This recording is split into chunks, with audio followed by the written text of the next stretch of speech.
focused on digital currencies for a couple decades.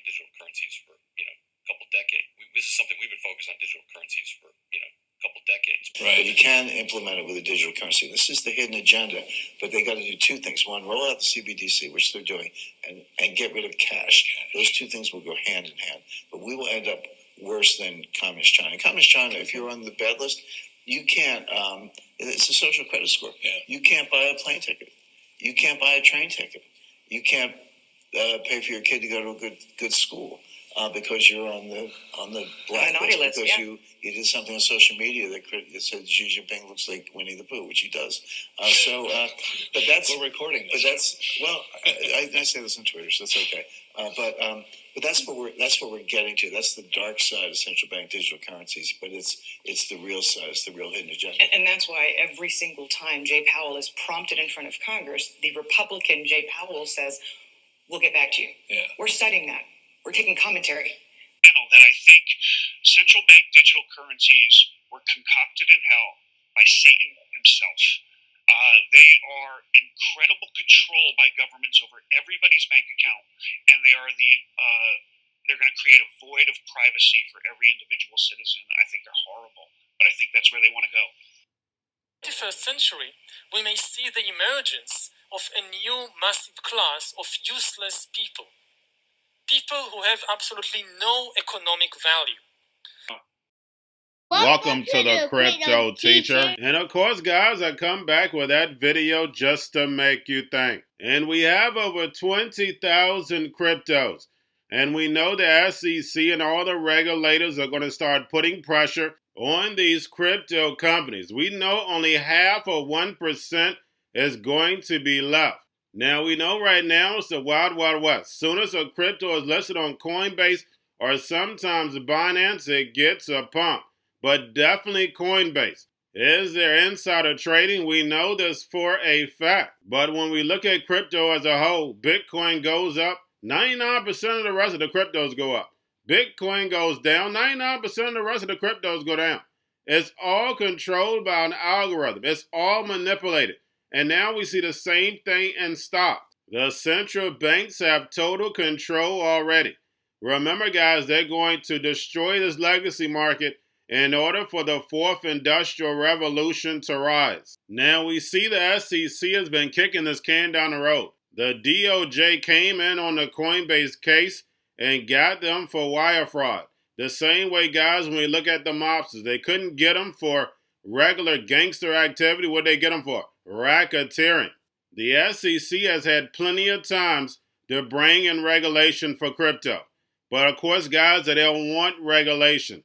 They know that this regulation is going to be global. This is a global digital economy that the central banks are building. And one of the ways they're going to get the millennials and Generation Z over to the metaverse and this new digital economy, that's right, sports. We know they use the actors, actresses, athletes to move their agenda. Now we have Dapper Labs. Getting you ready for digital moments. And eventually it's going to be in the metaverse. Eventually you're not going to have the athletes that we're seeing now. I know you're saying no, but I bought you plenty of videos when I first started. In the metaverse, you're going to become anything that you want to be. At least that's what they want you to think. You can be a LeBron James. You can be a Michael Jordan. And that's why they're dangling the carrot right now. They're allowing high school athletes to get paid. College kids to get paid. Do you really think they're doing that to help them out? No. They're doing it because they want to move them over to this new digital economy. You have to dangle the carrot. And we know the sheep fall for it every time because we know when it comes to the New World Order, it's all planned out. You have a wonderful day. Coinbase, but previous studies have found similar evidence on Binance as well. How big of a problem is this? You see from the current news that it's a problem. It's something that's out there. It's something that hasn't really been policed until recently. The bigger problem is where you can accomplish this. So it's the decentralized exchanges that they don't perform KYC. You don't know with whom you're transacting. And frankly, it's hard for the government to get anything because they're decentralized without really going to the blockchain and mining the data that way. But as you've seen, there are, with large exchanges, if they're going to list a token, it can move the markets. So that is material inside information that can lead to an advantage to someone trading with an unknowing counter. Two prongs, right? So there wasn't just the SEC's enforcement action against the Coinbase employees. There was also a DOJ indictment.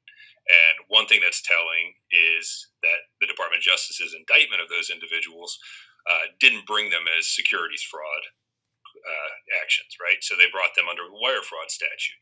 What's telling about that is that doesn't require them to prove that any of these tokens are securities. And that's a hurdle the SEC is going to have to overcome in their action. And they listed 9 of them out of the 25 or so that were transacted and put forth their analysis as to why those are securities. So that's an element that for the first time they're really tackling head on in that one. So it's interesting for the industry generally. It's interesting for anyone who works at these exchanges to digest that. And, I think that's a very new development here, obviously, and there may or may not be more of those, but it does show that they're looking at these things. And from the SEC's complaint, you see they did a relatively detailed review technically of the blockchain trading on this to find these wallets apart from the centralized exchange. I'm not an NFT collector yet, but I've been a longtime baseball, basketball card, and other card collector, so I'm fascinated by what you guys are doing and have been following it from the beginning. Let's talk about this drop and what it means, but also contextualize this NFT drop, if you will, is happening at a time when NFT prices have come down materially. Yeah, absolutely. And thank you for having me. Super excited to be here. As you said, NFL All Day is launching today, and it's building off the success of NBA Top Shot. And the key thing to remember is our NFTs are different than some of the purely speculative things that people might have heard about on the news. These are products that real fans can be a part of and use your credit card to get involved. And it's actually very accessible. More than 4 million Top Shot moments have been sold for less than $10. So you have kind of the expensive, Steph Curry sold a couple of days ago for nearly $20,000. But you also have a very accessible way for collectors to come in, open packs, trade with their friends, kind of get the same experience as you would get as a trading card collector, but really supercharged because it's digital. And what we're doing is we're also giving fan benefits. So if you're a really big Rams fan, we have a huge partnership coming up with them this season where you're going to get rewarded for being a Rams fan, being active on NFL All Day, and actually entering a new level of fandom, which is digital first, and that's the key thing. That's the key thing here. So we're going to a different economy, and we're going to be learning more about that as we go. But clearly, we're learning that things can be done from remote locations. We're learning that technology can replace people even more than we thought. We're not going back to the same economy. We're recovering, but to a different economy, and it'll be one that is more leveraged to technology. And I worry that is going to make it even more difficult than it was for many workers.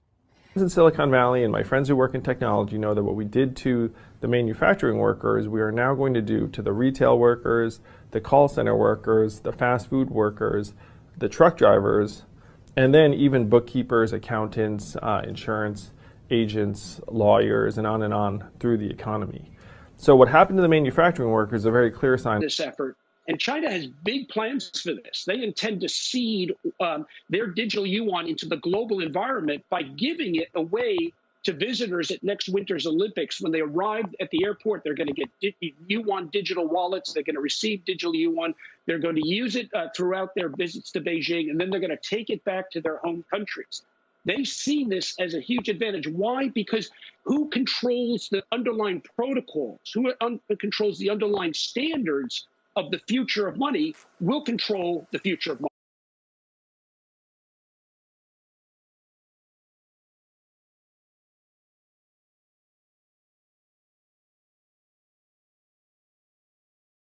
Most powerful person in the world is the storyteller.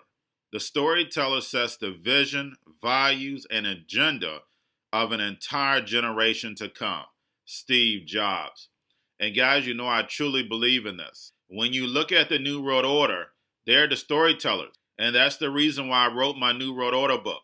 But guys, now it's time to change the current generation. And I wrote 3 kids' books. I love the Trinity because I understand the power that's in it.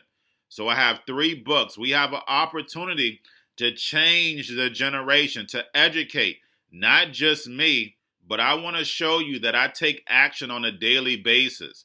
And I want you to take action on a daily basis. Whether it's your job, whether it's in your community, we have an opportunity right now to educate the masses. I posted this on my Twitter account. Please share, but this is a short clip of the 3 books. There's going to be a clothing line and action figures. Please get these books for your kids, nephews, cousins, friends, so therefore we can start the re-education now. Because as we see, the 4th Industrial Revolution foundation is definitely here. Robots, algorithms, drones, taking humanity out the picture. We have to re-educate. But let's get into the video. Part 1. King Joshua and Grandma Tam save the village. Part 2. King Joshua and Grandma Tam save New York from COVID-33. Part 3. King Joshua and Grandma Tam goes to China. It's mandatory to get part 1, part 2, and part 3 of this series. It's time to re-educate Generation Z.